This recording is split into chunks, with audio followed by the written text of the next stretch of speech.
My name is Sandy Doran, and I'm the Regional NEBI Director responsible for managing the SARA initiative for the Northeast region. With me is my colleague, Kylie Danchise-Curtis, and together we will be giving you the webinar for today. Today we're going to talk about the national landscape, regional, and then New Jersey. The presentation itself will last about 20 minutes, and then we'll be happy to take individual questions. To avoid feedback for others, we ask that you put yourselves on mute. Feel free to type questions throughout the presentation, and we will address them towards the end. So first of all, let me give you a bit of background regarding SARA. An increasing number of college students, over 7 million, are taking college courses online. Currently, each state has the responsibility for authorizing institutions to operate in their state. Today, if an institution wants to offer its programs beyond its state borders, it must apply to each and every state to do so. The fees are extraordinary. The costs are then passed down to students, and the length of time in many states is a deterrent. So SARA was formed to safeguard these students and provide them with greater access to the courses and programs they want and need, as well as to protect state and institutional interests. SARA was created to provide a national solution to the existing framework of state-by-state approvals in 54 states and U.S. territories, and this is only for online education. Lumina Foundation recognized the importance of this philosophical framework and has allocated over $3 million to fund the work. This national coordinating board consists of 22 leaders from the regional compacts, along with representation from many sectors, in fact, all sectors of higher education and government. So Kylie, would you tell us a little bit about where we stand with SARA today, a little bit about its historical roots, and what it means for students, states, and institutions? Thank you, Sandy.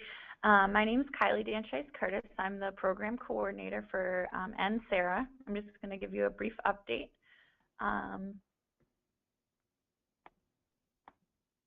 So what is SARA?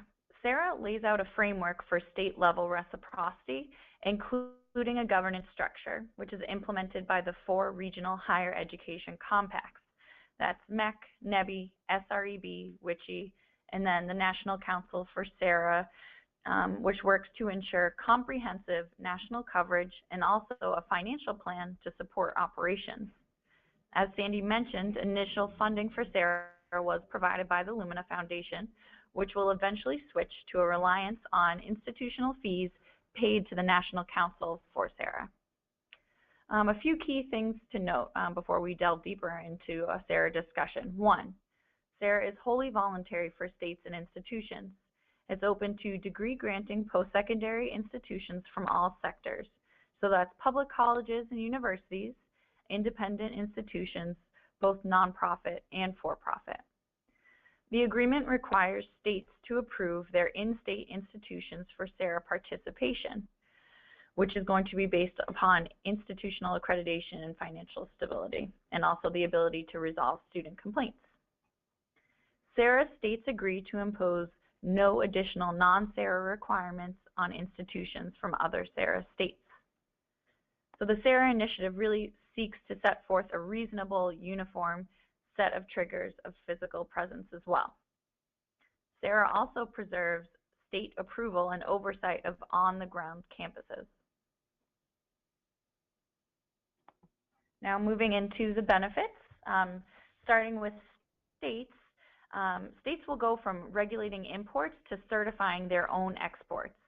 This format really reduces a myriad of costs associated with regulation, while also enabling a more efficient provision of distance education to a broader market.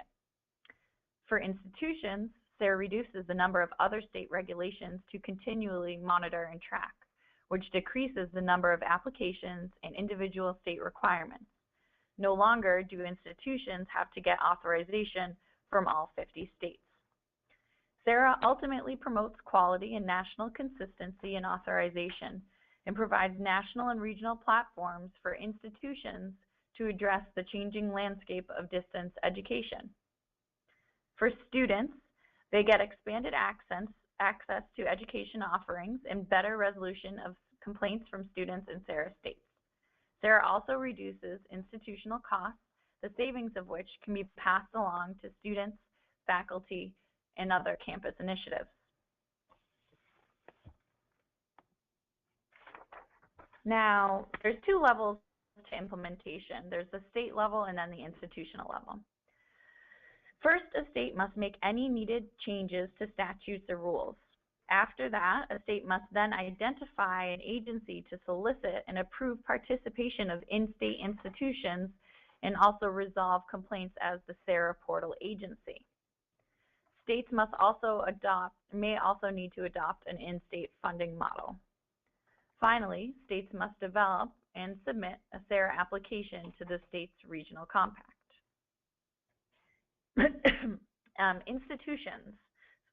So once a state has been accepted into SARA, institutions will apply to their home state through the SARA portal agency. Institutions must demonstrate on an annual basis that they comply with all the standards and requirements. These three standards and requirements are based upon 1, accreditation and CRAC guidelines, 2, consumer protection, and 3, institutional financial responsibility.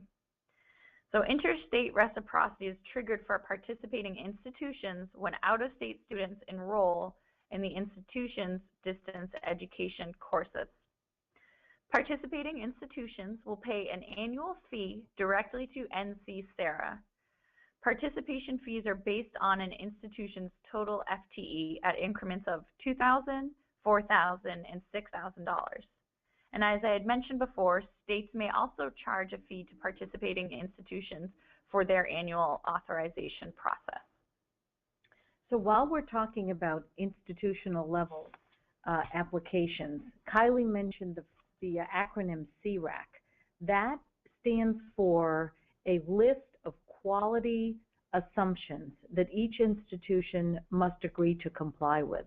This list of quality assumptions was developed in the late 90s by a group of educators across the United States, different types of institutions, and essentially it has 12 tenets, and they center around the quality of distance education. So for example, one of the tenets is that the online educational program must be equal to or superior than the face-to-face program. It mandates the credentials, for example, of online teaching faculty. It discusses the types of programs that are available in terms of quality of assessment, that sort of thing. So in order for an institution to be a member of SARA, the provost, president, associate provost, the person who is vested with the responsibility for ensuring the academic quality of the online programs must sign an annual report that says, in fact, those programs meet these quality of assessment standards.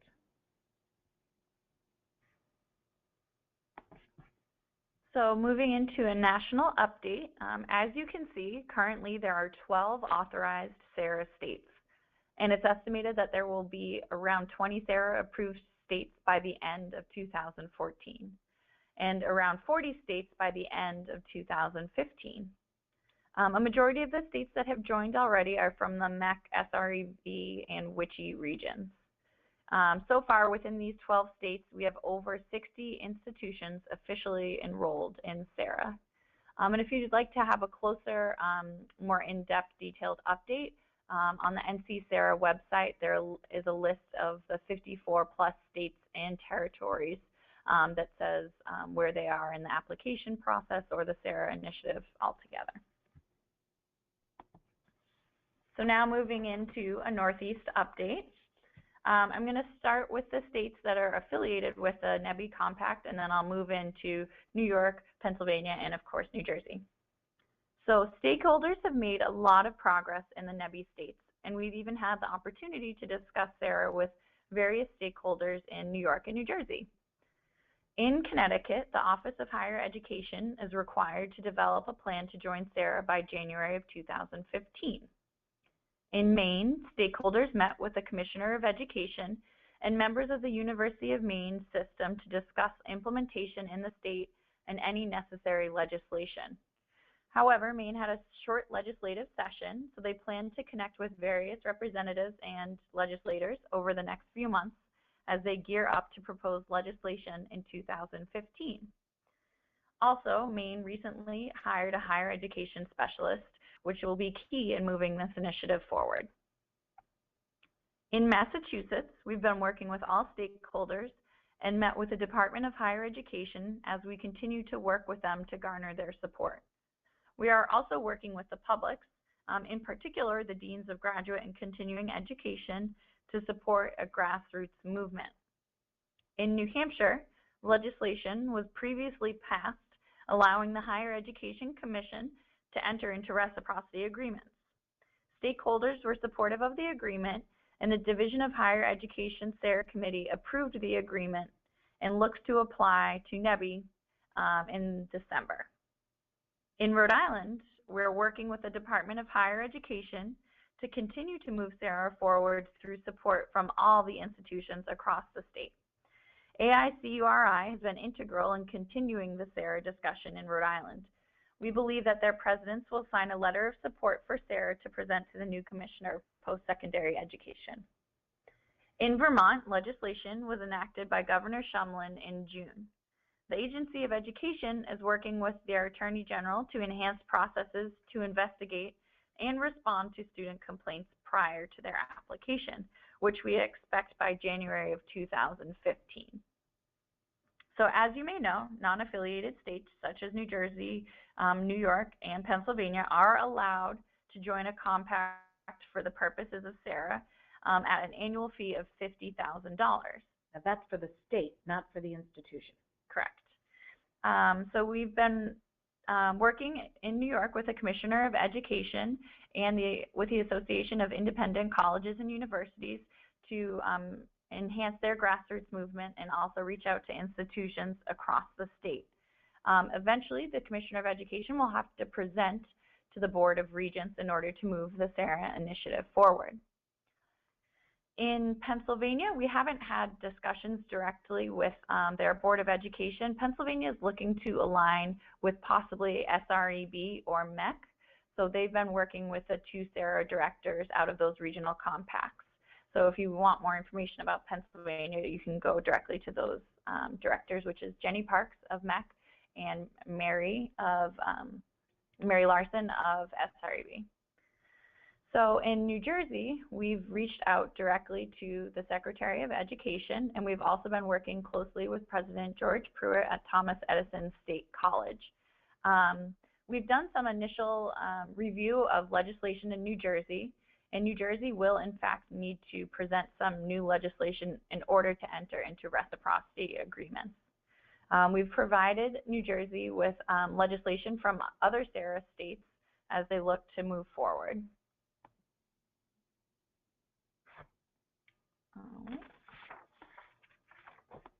Now, just to discuss the NSARA Regional Steering Committee. Our Regional Steering Committee members were selected by the NEBI Executive Board to ensure diversity of stakeholder representation. So for a state like New Jersey seeking to participate in SARA through NEBI, they will have to submit a plan of how it will meet the criteria for participation.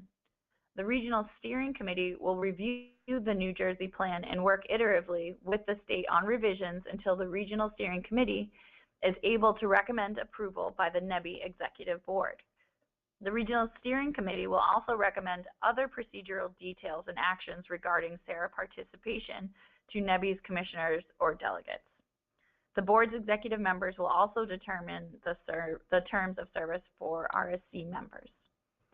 So when a state is admitted and paperwork is complete, they will then gain an additional seat on the Regional Steering Committee. So right now, New York, because it is not part of NEBI, New Jersey does not have a Regional Steering Committee member. But if they do so apply to SARA, then they will get a Regional Steering Committee member.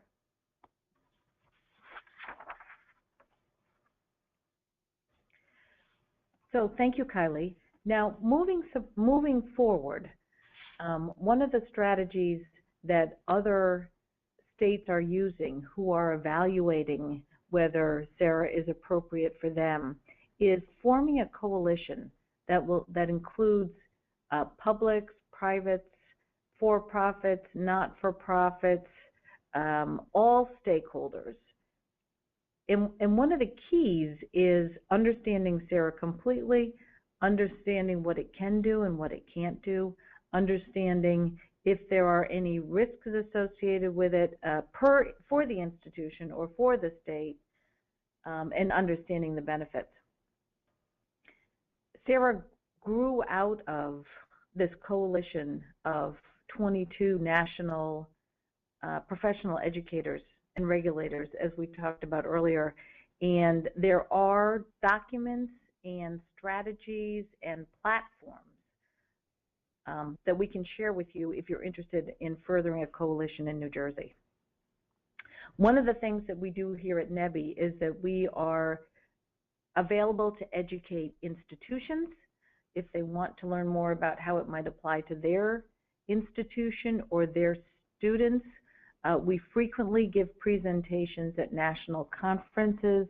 Kylie just returned from UPCEA, where she gave a regional conference. I returned from Sloan C, where I gave a national presentation. And so we are available to do presentations for you, for your institution, for your administrative leadership or compliance leadership, legal leadership, as well as more of a regional presentation if that's helpful to you. And then if you go on www.nebi.org/SARA, or if you go to nc-SARA.org, which is the national organization, you will be able to see all kinds of resources. We will be uploading this presentation to our website, so you are free to share that with others. But there's a plethora of resources there available to institutions and states who are looking to evaluate the appropriateness of SARA for their state, for their institutions, for their students, and resources to assist in how to move forward. Kylie and I are always available, to answer questions, and we're happy to do that now as well. So if you have questions, please type them into the question box, and we will be happy to take those questions.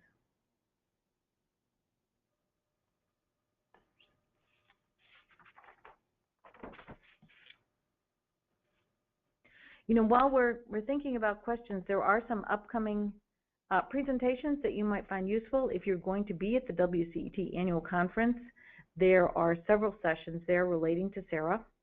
The International Forum for Women in E-Learning, December 3rd through 5th. Kylie will be making a presentation in San Antonio. The NEASC annual conference, which is the regional accrediting agency here in New England.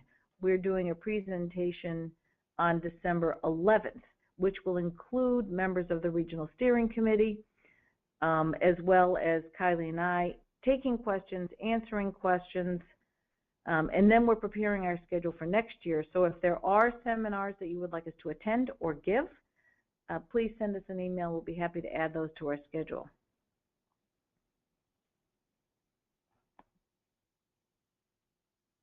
Here's a list of the regional directors. As Kylie mentioned, if you have questions about a more national kind of issue, the person to direct your question to would be Marshall Hill, who is the Executive Director of NC SARA. You'll see his information there.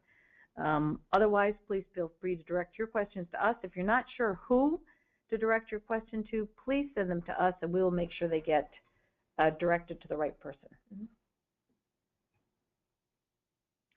So Kylie, one of the questions I see here is the fee structure of $2,000, $4,000, $6,000 is that based on total online enrollment, or is that based on total institutional enrollment?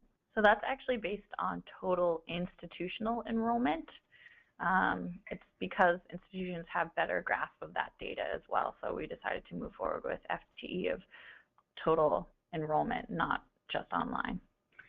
So A second question here is the consumer complaint process.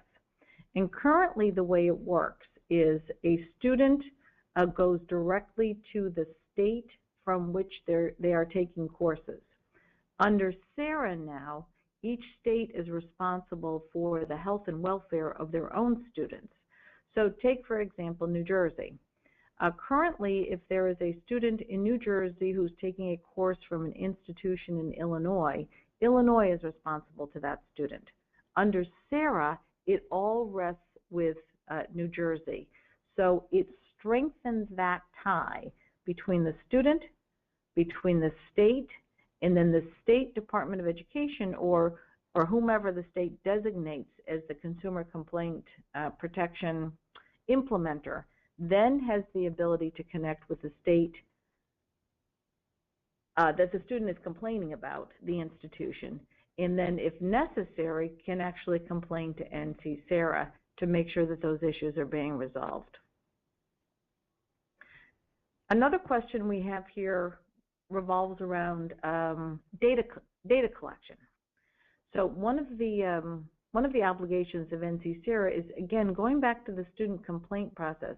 There is no central warehouse of complaints around the nation.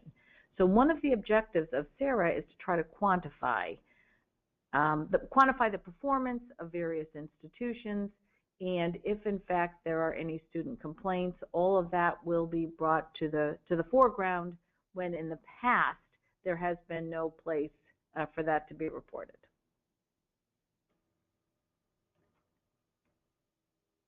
Kylie, another question I see here is on clinicals. So if you offer a nursing program, for example, and your student wants to take a clinical in another state, would that be covered by SARA? Yes, clinical placements are covered by SARA. We've had that question before. There was a few main institutions that were very interested in whether or not clinicals were covered, but yes, they are covered because it is considered part of distance education when it's out of state. And what about financial sustainability? There's a question here about how that financial sustainability metric was decided.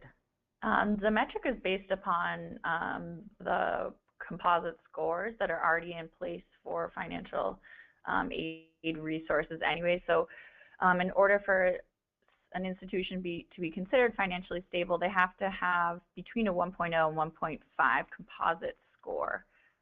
So that is key, but again, institutions already do base their financial stability off those scores. So essentially, SARA took the position that it was not going to reinvent a metric or reinvent a calculation, but simply to adopt what the U.S. Department of Education already was saying was relevant.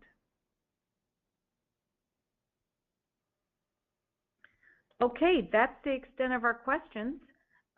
We want to thank you very much. We're happy to stay on the line for a couple more minutes if people have additional questions.